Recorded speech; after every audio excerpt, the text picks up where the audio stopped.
Oh, Carrier's like, I'll show you how it's done. That's definitely an option. And look, we can't even question it. This is the thing that's frustrating. It is, yeah, okay. It is Varus. I was about to say it is Varus support, right? We're not seeing Ezreal support here. What'd be wrong with Ezreal support? Ezreal support sounds great. Get that blood song working, you know. At this point, I wouldn't even question it. Yeah. I think Gumushi is also a fantastic Ezreal. Oh no, we're doing it. Oh, Okay. no. Really? Because so again, what I want to reiterate, in theory, if you go lethality, Varus, and a poke support for game number 1.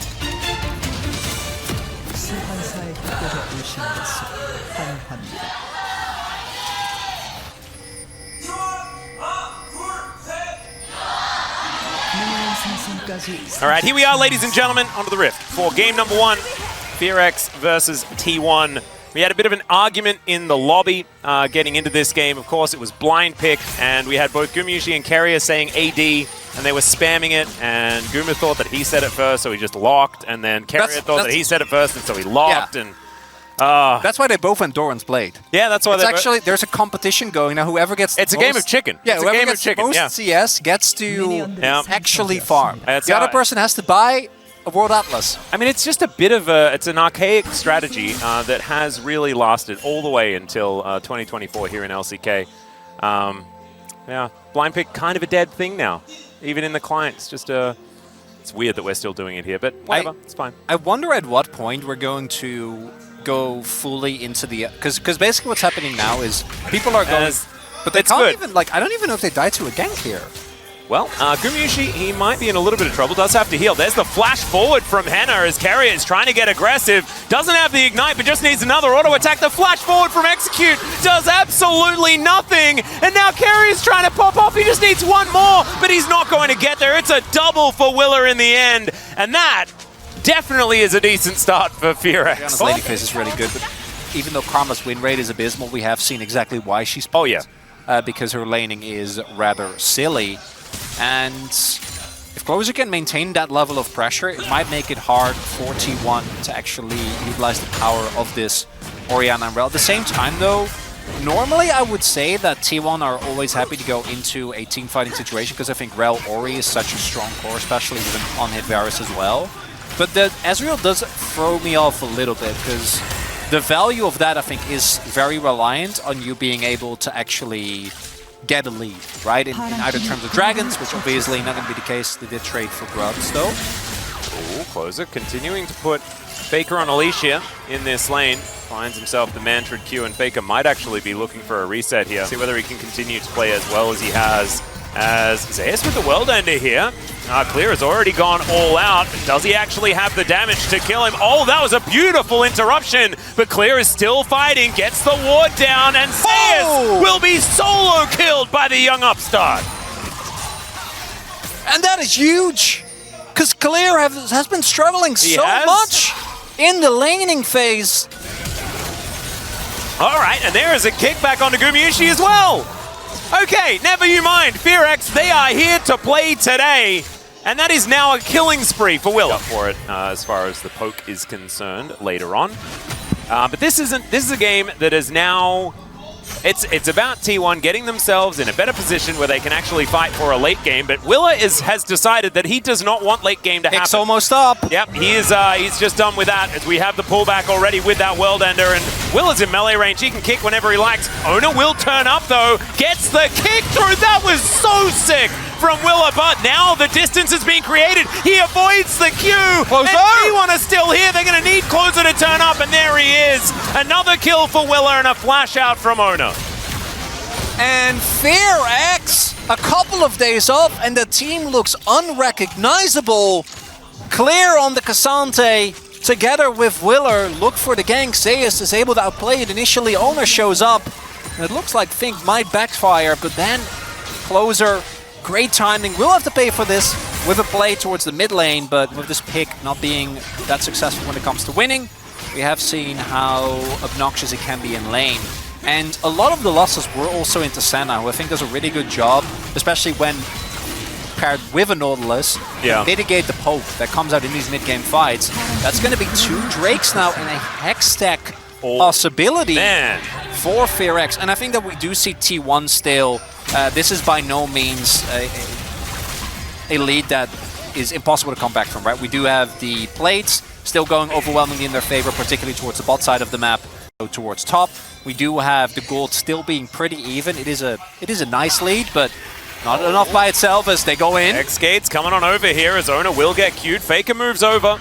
And Gumayusi, he's caught by himself. The flash comes through as Execute is delivered towards the Varus, and he is just dead. Beautiful target selection here from FearX. And Right spots in order to open the chance to pick off the Varus. Yeah, this is the problem, right? In the even though they are going to be able to probably pick up this Herald here, they're going to lose first turret block, which means gold lead that they have, it really isn't that big. And I think that the composition of FearX actually does really well until we get to the real later stages of the game. Yep. But mid-game teamfights with this composition still are going to be a nightmare. And Ooh, knock-up. Has to flash out of there. yeah. Good flash respect, because I think he was definitely dead unless he did that. Oh yeah, absolutely. Exactly what's going on. Another cancel should be able to come through here as Execute. Yep, gets the handshake, and Keria might even be in trouble. Has to flash to get himself out, and the Ignite still ticking. And that is, again, more punishment. Again, their composition, I think, falls off later down the line, but no signs of that right now, especially with how big Willer is. Yeah, and I don't think it falls off if they get a Hextech Soul either. No, I think, no, they'll be good. Nothing will fall off at that point in time. And they're going to look for Soul Point. That should be a bit of a guarantee here. Execute steals his ult. Yeah, if Owner can get into the pit, and there is a high chance that he can steal things away, as now Zeus looking for a flank angle. Okay, dangerous times. Teleport coming in from Clear as well. There's the Magnus Storm. Chains of Corruption going wide, but Zeus, he is in the Dragon Pit. Now he's out. Gets pushed away, and there is the Soul. Soul Point for Willer. Still, Zeus able to get a kill or two here, but now he has to deal with 4 people moving towards him. And FearX, they'll run over the fight, only losing Execute and securing the Drake. See whether there is going to be an answer, because it's Horizon Focus and the Malignants now completed for Closer. And Showmaker demonstrated to us yesterday that you can do a team's worth of damage with only a couple of items like that. And we'll see whether Closer can do the same thing. He's had a bit of a quiet game, but is otherwise looking fine. As all right, Execute going to drive this one into the turret. He is committed, and now he is going to be face called. Thankfully, he can do that, but that is a big cooldown now unavailable. Can't believe he would say he would commit, and then he just ghosts C1. That is good news. Going on a fight. True Shot Barrage is going to connect there as Willer now getting distanced. Ignite is down as well. They're really trying to get rid of this Lee Sin from the fight so that he can't get into that backline and make things happen. Q's coming in, but a lot of this poke on the side of FearX isn't landing until now, where the handshake comes back in. But that is an Aatrox. I don't know whether you want that one as the Magnus Storm flies forward, and it's Gumayusi that blows him up, and now Zeus will just jump all over them, and that's a clean ace. Clean ace. Baron's gonna be gone. Dragon no longer on the table, and that's why we were holding our breath, Atlas, and I think FearX should have held their breath, because the willingness there was great. The execution, unfortunately, was not. Yeah, I don't know how much I enjoy the idea of... We really see the difference between these two teams. As good as FearX, their early game was, they couldn't hold the bluff, right? You need to just, I think you just go towards Baron and start it up. And often we criticize teams that do that, but in this scenario, I actually think it's valid. It is also hard for T1 to reliably engage onto you. You need to force them to do something. And FearX, wanting to be the team to pull the trigger.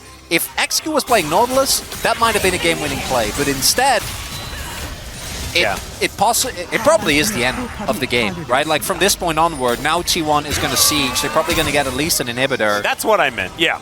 But I do also think that now it's not looking too hot for FearX. Faker's going to shockwave the wave. Shocked wave. It was a shocked wave.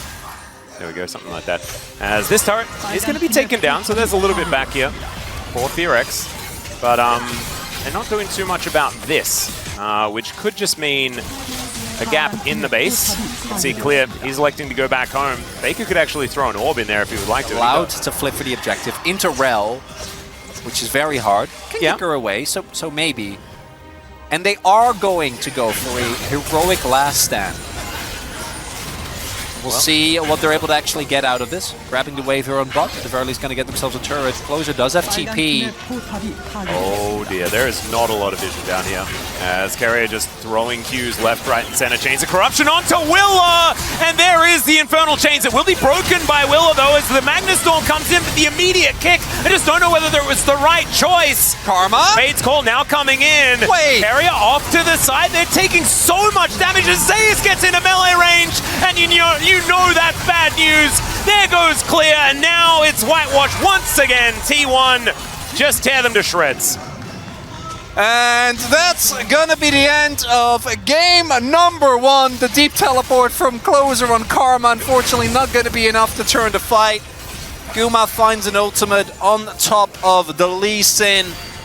And now T1 gonna get themselves up 1-0. Keria played Ezreal. That did happen. He did, and he has a win on Ezreal as well. And that's what matters. He's collecting all of the 80 carries, needs to try and get a win on all of them in the support role as Willa wants to try and get in there and just distract them, but it looks like the next starts are on the minds of T1. Execute will be executed, and Willa, he's not going to find a way this time. Henna trying to defend, but this Nexus is going to go down, and T1, it looked a little bit dicey in the early game, but if you set up for the team fights right, it is going to work out your way. Really beautifully picked up in the mid-game, and they went back to not having as much. It's more fun than Rel. It's Nocturne, Nico. It's good enough. Yeah. This is fine. And this is also a heck of a lot of value. It means that a lot of that lockdown is still going to be there. And yeah, you don't get to do like the Magnet Storm Shockwave, but Pop Blossom Shockwave in the dark sounds pretty good to me. Sounds pretty broken. Yeah. And we will see to what extent FearX is going to be able to withstand the power of T1 playing a lot of the same parts. Obviously, the Rel is a big swap up. Now the Nocturne is going to make your team fights hard to play. And we'll get to see the Nico Sports.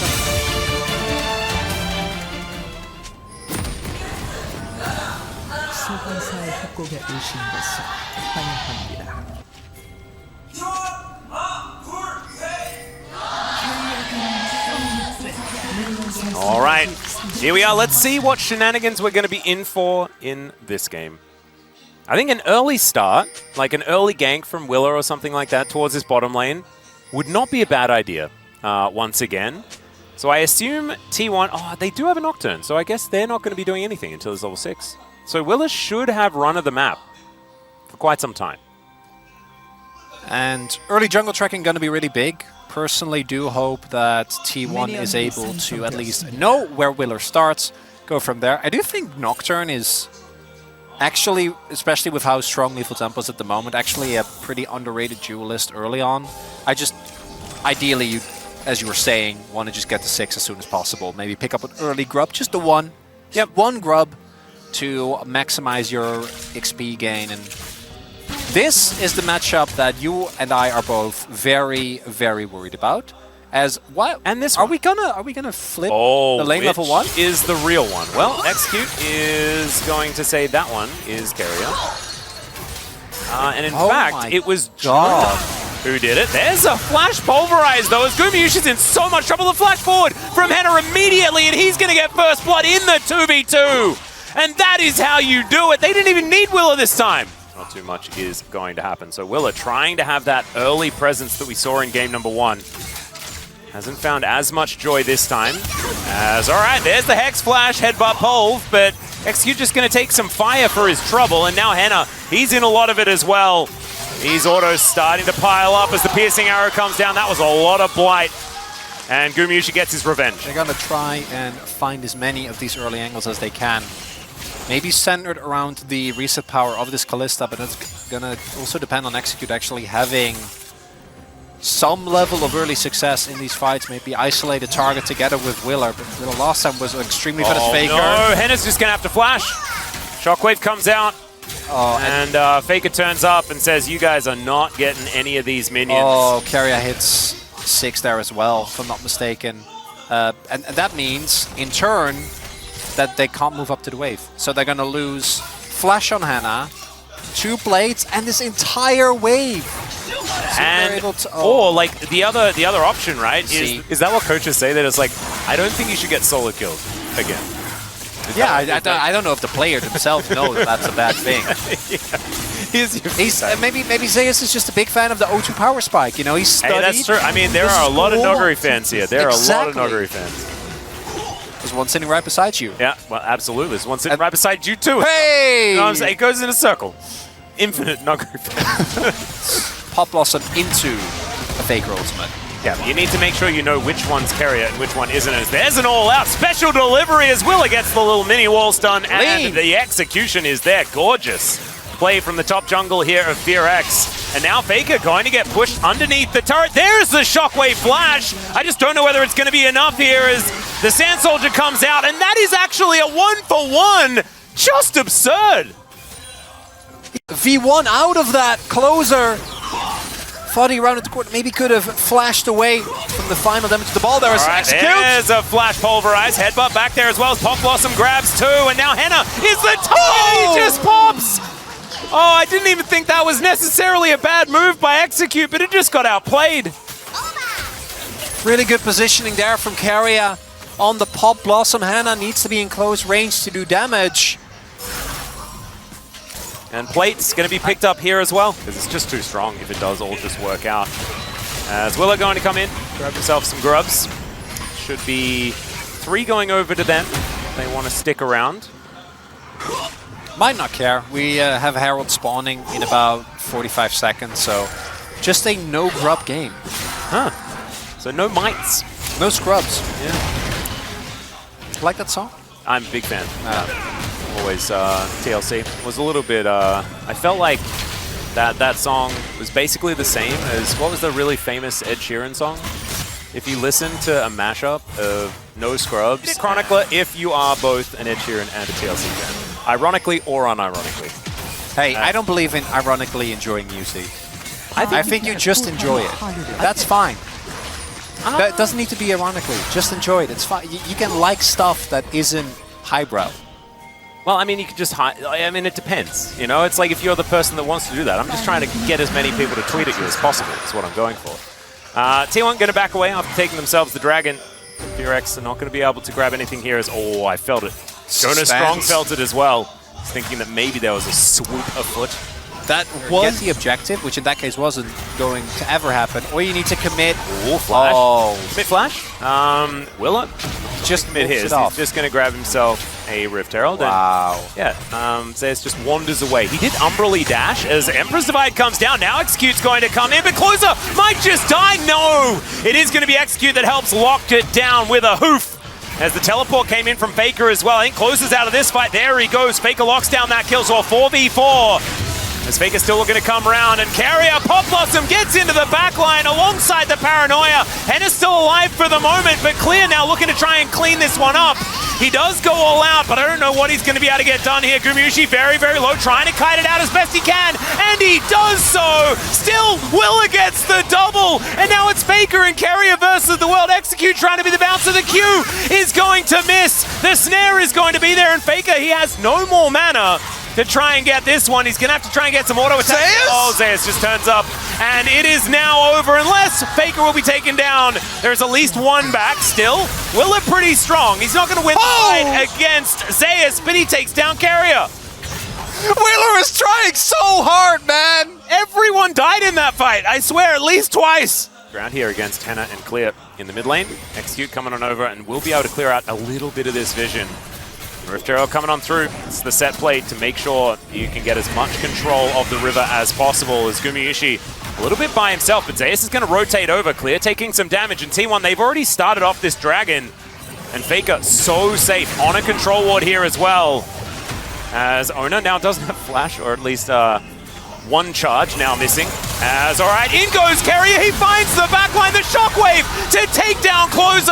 And they're going to utilize Ona to try and get on top of Henna. He's going to get feared and taken out. And the damage dealers are just dead in the blink of an eye. That's how this composition is supposed to work. And T1, they give up on the Drake. It's time for Baron. They don't even care about getting an individual Mountain Drake. Run straight to Nash. I don't know if there's a whole lot that can be done by FairX here. Willer is alive. Can the man get a Miracle Steal? Faker standing guard. It is harder to keep this Lee out of the pit, but there's just not enough vision. There's not enough people. And that'll be the end of Baron. A turret is all they're going to get. They might be able to get a single Drake, which... Oh, there we go. There's 2 teleports available, though. I don't even know if T1 is going to let them have this. It looks like instead they're just going to go for the turret, say that we don't care too much. Yeah, and Faker actually elected to stop the back, wanted to take down the turret, bunch more money, and delay the Drake takers.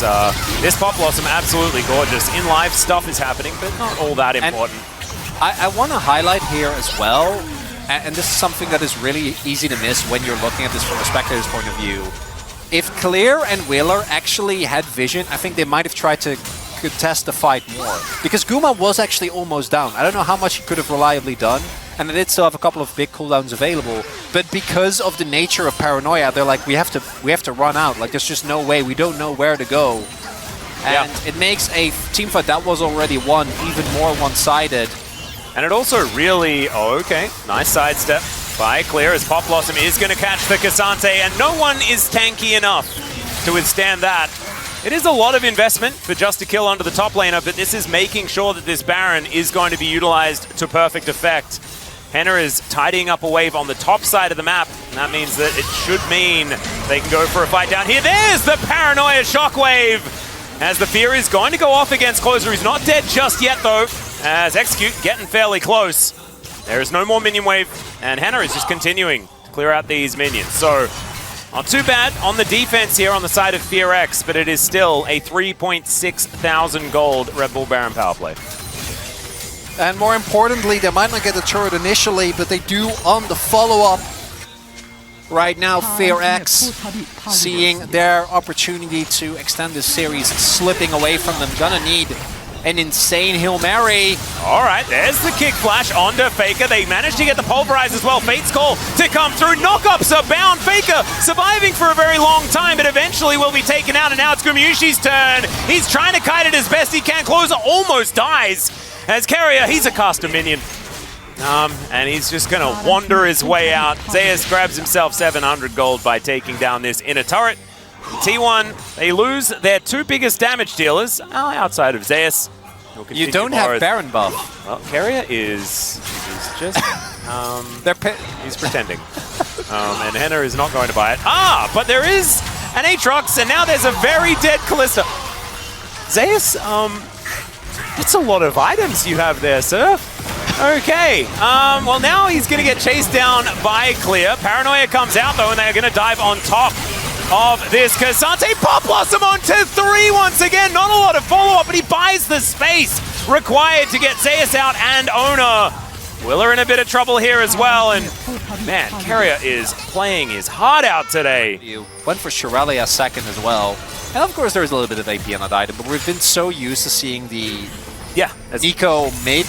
As he's going to find 3 again! And another Paranoia comes down. Henna in a bit of trouble. He should get oh, well, actually surviving for a very long time. Carrier trying to limp his way out. Ona going to be able to get a drive-by onto the Kalista. And he's also very tanky. Doesn't die! Yeah, and there's just no way for Closer to be able to get in there and do damage. As now Carrier going to put a couple of versions of Faker around the map.